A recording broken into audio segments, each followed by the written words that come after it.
Assalamualaikum warahmatullahi wabarakatuh. Halo para pendengar setia Cherry Mist, selamat datang kembali di channel kami. Pada malam ini, kami akan membawa kalian ke dalam sebuah kisah yang penuh dengan kengerian dan misteri. Siapkan diri kalian untuk mendengarkan cerita yang akan membuat bulu kuduk kalian berdiri. Inilah kisah tentang teror mencekam rumah berdarah Menteng.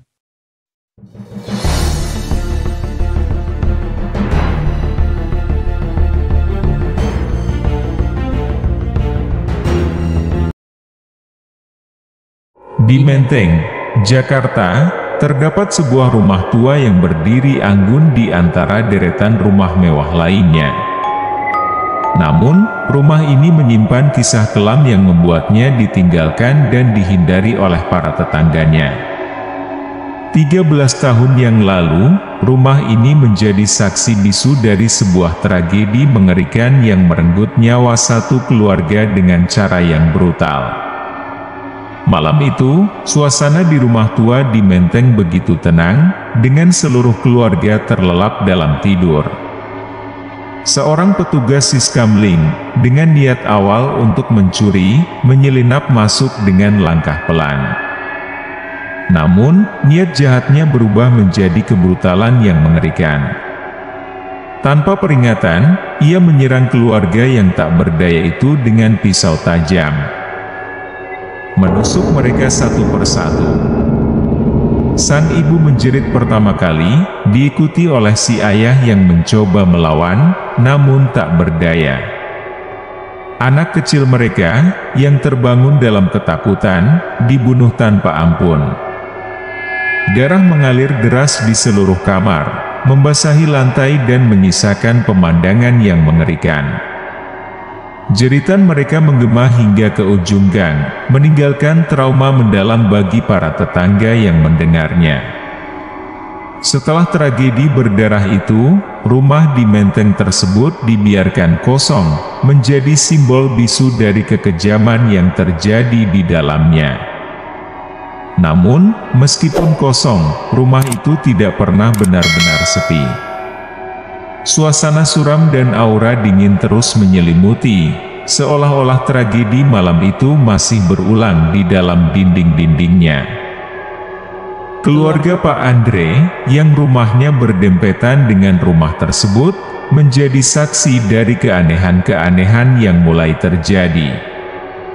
Awalnya, hanya suara-suara aneh yang terdengar setiap malam, suara langkah kaki berat yang berderap di lantai 2, seolah-olah seseorang sedang berjalan bolak-balik dengan penuh beban. Tak hanya itu, bisikan-bisikan samar seringkali terdengar, seolah-olah memanggil nama anaknya. Bisikan itu begitu halus, namun cukup jelas untuk membuat bulu kuduk berdiri.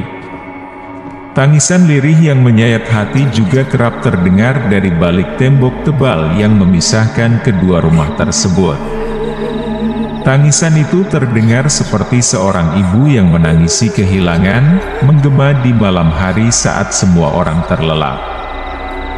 Yang paling mengerikan adalah teriakan-teriakan kesakitan yang samar, seperti jeritan terakhir dari mereka yang dibantai di malam tragis itu. Teriakan itu muncul tiba-tiba, lalu hilang begitu saja, membuat suasana semakin mencekam. Pak Andri dan keluarganya mencoba untuk mengabaikan semua kejadian aneh itu, meyakinkan diri bahwa semua itu hanyalah imajinasi belaka.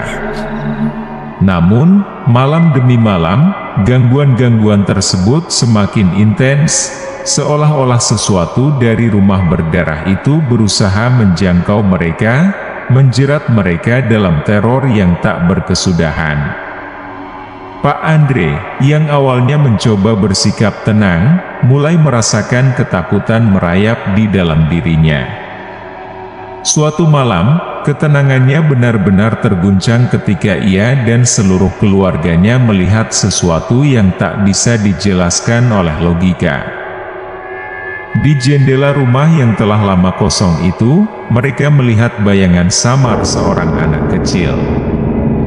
Sosok itu berdiri dengan tubuh kaku, wajahnya tertutup oleh rambut panjang yang kusut, hanya memperlihatkan mata kosong yang begitu hitam dan dalam, seolah-olah menatap langsung ke dalam jiwa mereka.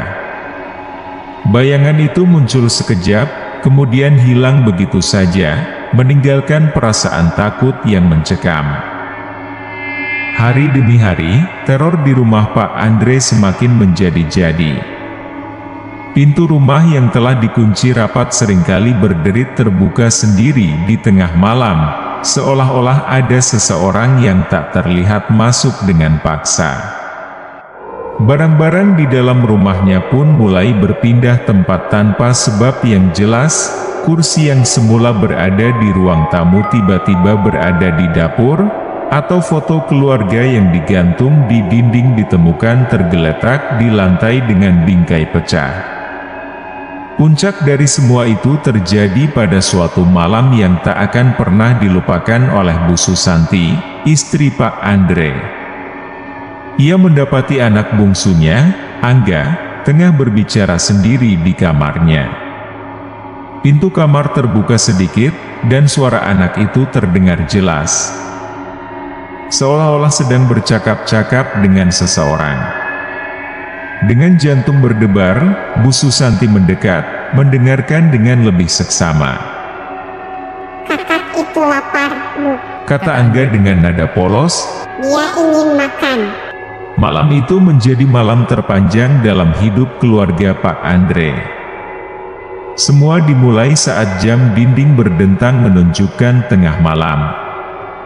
Suara langkah kaki mulai terdengar, bergerak perlahan dari ruang tamu ke kamar-kamar, meskipun tak ada seorang pun yang terlihat. Langkah-langkah itu terdengar berat dan menyeret, seolah-olah seseorang berjalan dengan kaki terluka. Pintu-pintu yang sebelumnya tertutup rapat mulai terbanting dengan keras, satu demi satu, menggemakan suara yang membuat seluruh keluarga Pak Andre terkejut dan ketakutan. Dari balik dinding, terdengar suara lirih yang menyayat hati, seperti bisikan seorang wanita yang meminta tolong.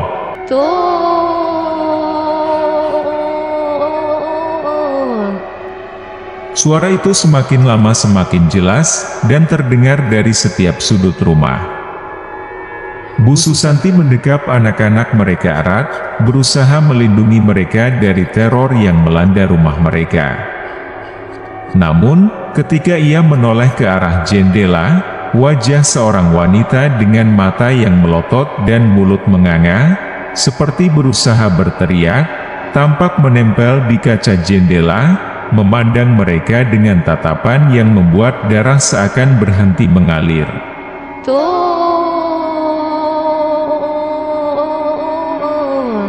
Suara itu bergema lagi, kali ini dari mulut sosok yang ada di jendela. Saat mereka mencapai pintu depan, yang seharusnya menjadi jalan keluar dari teror mengerikan itu, pintu tersebut menutup dengan keras seolah-olah ditarik oleh kekuatan yang tak terlihat.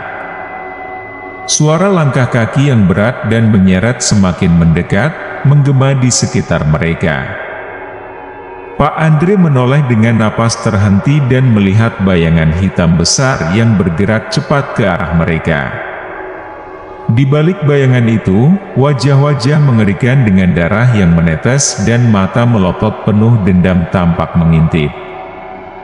Dalam kepanikan dan ketakutan yang mendalam, mereka mencoba mengingat ayat-ayat yang biasa mereka baca untuk perlindungan. Mulut mereka terbuka, namun tak ada suara yang keluar. Lidah mereka terasa berat, seolah-olah beku. Setiap kali mereka mencoba mengucapkan ayat-ayat itu, suara jeritan kesakitan semakin keras, menggema di telinga mereka, menenggelamkan segala usaha untuk berkonsentrasi. Ruangan semakin terasa sempit dan mencekam, udara dingin menusuk hingga ke tulang. Dan bayangan-bayangan itu semakin mendekat, membungkus mereka dalam ketakutan yang tak terkatakan. Di sudut ruangan, bayangan seorang anak kecil berdiri kaku. Rambutnya yang panjang menutupi wajahnya, tetapi matanya yang kosong dan hitam menembus kegelapan, memancarkan dendam yang tak pernah padam.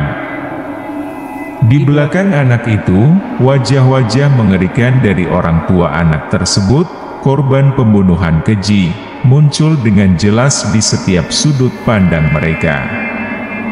Wajah-wajah tersebut tampak penuh dengan darah dan luka, menyeringai dalam ekspresi penuh rasa sakit dan kemarahan. Setiap kali Pak Andre, Bu Susanti, atau anak-anaknya menoleh, wajah-wajah tersebut tampak seperti melayang di udara, mengamati mereka dengan tatapan yang menyiksa jiwa. Dalam keadaan yang semakin tidak terkendali, Bu Susanti dan anak-anaknya mulai merasakan efek fisik dari ketakutan ekstrim mereka. Mereka gemetar, dan napas mereka semakin pendek. Tangan-tangan Pak Andre bergetar saat mencoba memeluk keluarganya, namun dia sendiri tak mampu mengatasi kengerian yang melanda.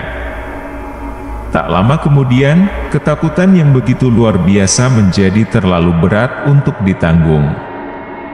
Tubuh mereka kehilangan kekuatan, dan satu persatu, mereka tak sadarkan diri. Pak Andre, Bu Susanti, dan kedua anak mereka terjatuh dalam keadaan tak berdaya, tergeletak di pojokan ruangan, ditelan oleh ketakutan yang sangat mendalam dan mengerikan. Ketika mereka akhirnya terbangun, sinar matahari pagi menyentuh wajah mereka, memberikan sedikit kelegaan dari kegelapan yang menyelubungi mereka semalaman. Dengan kondisi tubuh dan pikiran yang lelah, Pak Andre segera memutuskan bahwa mereka harus meninggalkan rumah itu secepat mungkin. Mereka tidak ingin lagi terperangkap dalam kengerian yang telah menguras segala kekuatan dan harapan mereka. Pak Andre mengunci rumah itu untuk terakhir kalinya, meninggalkan segala kenangan buruk di dalamnya. Rumah Pak Andre kini menjadi kosong, berdiri membisu di samping rumah berdarah yang telah menjadi legenda horor di Menteng.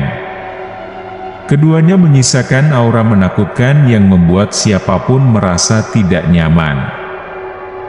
Para tetangga yang tersisa di sekitar rumah itu lebih memilih untuk menutup rapat-rapat jendela mereka setiap malam.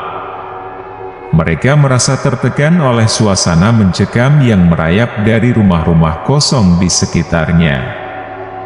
Tidak ada yang berani mendekat atau bahkan menoleh ke arah rumah-rumah itu, karena mereka tahu betul bahwa rumah tersebut, bersama dengan rumah berdarah, telah menjadi tempat tinggal bagi roh-roh yang tidak tenang. Terima kasih telah mendengarkan cerita Teror Mencekam, Rumah Berdarah Menteng, bersama Cerimis. Kami harap kisah ini memberikan pengalaman mendebarkan bagi kalian semua. Ingatlah, di dalam kegelapan malam yang sepi, selalu ada sesuatu yang tak terduga menunggu. Tetap waspada dan jangan lupa untuk selalu mendengarkan Cerimis untuk cerita-cerita horor lainnya.